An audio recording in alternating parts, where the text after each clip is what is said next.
Salve, salve pessoal, começando mais um vídeo aqui do nosso canal. Agradeço a todo mundo que está acompanhando essa playlist de toxicologia e vem outras playlists por aí, tá bom? Então vamos liberando aí os vídeos aos poucos. Beleza? Gente, se você não é inscrito aqui no canal, desce o play aqui embaixo, se inscreve, não esquece de deixar o gostei, de compartilhar esse vídeo se for do seu interesse, tá bom? E deixar um comentário aqui embaixo também para engajar nesse vídeo, ou então de hypar. Aqui do lado você pode hypar esse vídeo também.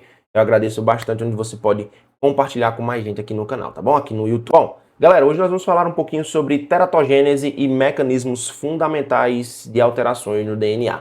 Isso é muito interessante, por quê? Porque nós vamos falar sobre mecanismos nos quais podem causar câncer, ou são mutagênicos, ou então podem causar malformações congênitas. É necessário lembrar para você, lá na biologia molecular, que o nosso organismo ele já tem mecanismos de defesa para isso. Então, por exemplo, quando uma proteína ela é produzida de maneira incorreta, existe um gene chamado gene P53.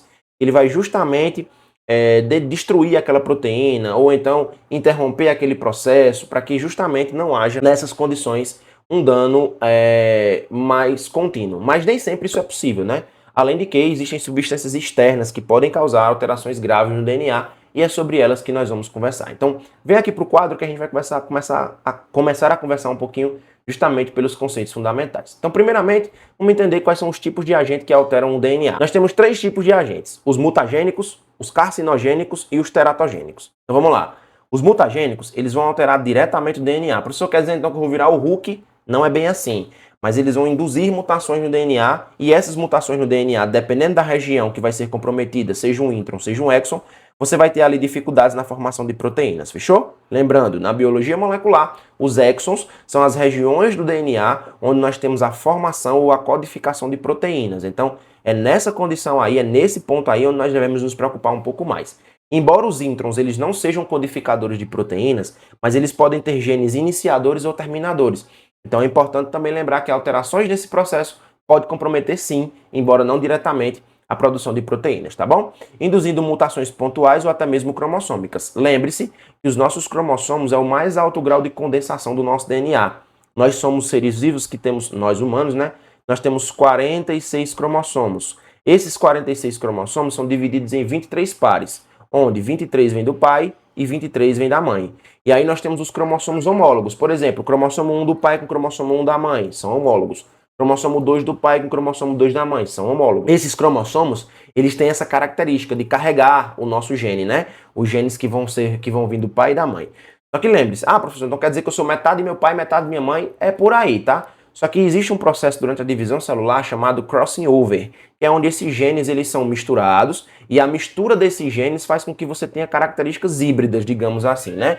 Às vezes você tem os olhos do pai, mas tem o cabelo da mãe, aí tem ali a cor do pai, enfim, o corpo da mãe, enfim, você tem ali características parecidas com os dois nos seus casos, tá bom? Já os carcinogênicos, eles vão aumentar a suscetibilidade de desenvolver câncer.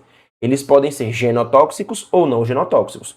Genotóxicos porque eles podem desenvolver isso dentro dos próprios genes, que podem modificar-se esses genes, não necessariamente apenas no DNA, mas de RNA também. E os não genotóxicos, que são aqueles que podem alterar, por exemplo, síntese de proteínas diretamente. E os teratogênicos, eles vão causar malformações fetais durante o desenvolvimento intrauterino. Então, todo agente que é mutagênico, ele pode ser carcinogênico ou teratogênico, mas nem todo carcinogênico e teratogênico é mutagênico, beleza? É importante entender essa característica. Depois, a gente precisa lembrar quais são as alterações cromossômicas mais importantes. Então vamos lá. Deleção, que é a perda de um fragmento cromossômico, seja ele terminal ou intersticial. Lembrando que os nossos cromossomos nada mais são do que o nosso mais alto grau de condensação do DNA. E esse alto grau de condensação do DNA faz com que nós tenhamos naquela condição ali digamos assim, uma quantidade, né, de genes importantes que vão produzir proteínas importantes. Quando esse gene é deletado, automaticamente esse fragmento carrega ali, leva embora uma série de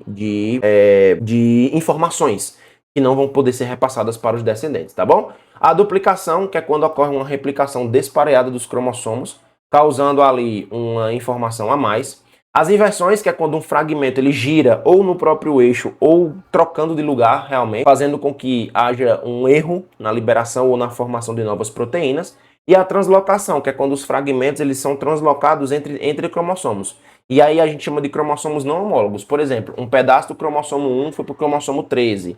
Um pedaço do cromossomo 21 foi para o cromossomo 2. Então, essas translocações elas podem acontecer. Fechou? Quais são os principais agentes mutagênicos? Primeiramente, as radiações ionizantes. Raio-X, gama e raios cósmicos, alguns deles podem ser extremamente danosos, né? Podendo causar leucemias e cânceres diversos, e um exemplo foi a bomba de Hiroshima e Nagasaki. Já os químicos ocupacionais, metais pesados, agrotóxicos, todos eles podem se bioacumular no organismo, causando câncer de pulmão, bexiga e por aí vai. E os agentes biológicos, como por exemplo o HPV, que é o vírus do colo do útero, né? Que pode causar sim câncer, e esses indivíduos aí, eles podem causar cânceres gravíssimos se você não se vacinar. Lembrando que tem a vacinação para o HPV, fechou? Lembrando que eles podem ser físicos, químicos e biológicos. Bom, e quais são os mecanismos de ação química do DNA? Primeiro, o estresse oxidativo. Lembre-se que o nosso corpo ele forma espécies reativas de oxigênio, ou EROS.